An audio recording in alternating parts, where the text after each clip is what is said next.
ल है म चाहिँ आज यो जग्गामा आएको छु जहाँनिर यो चाहिँ तपाईको यो चाहिँ भन्छ कालीखोला भन्छ है। कालीखोला चाहिँ यस्तो छ र यहाँ पुरा जङ्गलै जङ्गल छ, यो फरेस्ट छ, हजुरहरूले देख्न सक्नुहुनेछ। र यहाँ चाहिँ है गोरुको गोरु छ, माछाको फार्मिङ छ।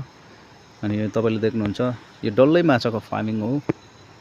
अनि म चाहिँ यो गाईको युट्रसमा चाहिँ तपाईको पेसेन्डा चाहिँ अड्केको कारणले गर्दा म यसलाई निकाल्नु आएको छु यो जग्गामा।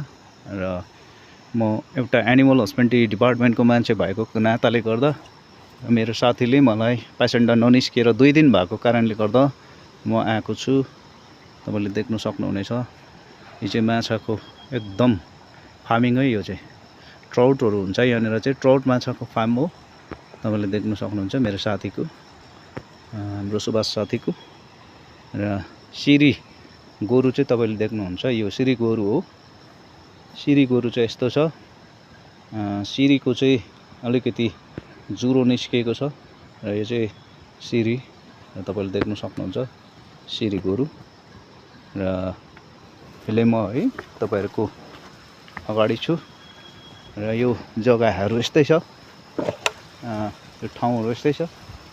हेर्नुस् पारि चाहिँ अलैँची बारी छ, अलैँची बारीहरू छ, तपाईले देख्न सक्नुहुन्छ। बादल लागिरहेछ, कुहिरोहरू लागिरहेछ, किनभने अब मे जुन जुलाईको समयमा यस्तै हुन्छ यहाँनिर अगस्तसम्म।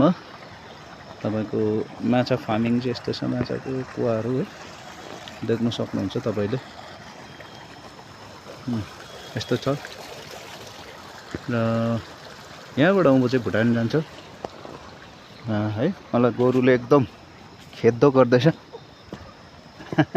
गोरुको डरले म चाहिँ भाग्दैछु, किनभने यो गोरुले हान्नु खोज्दैछ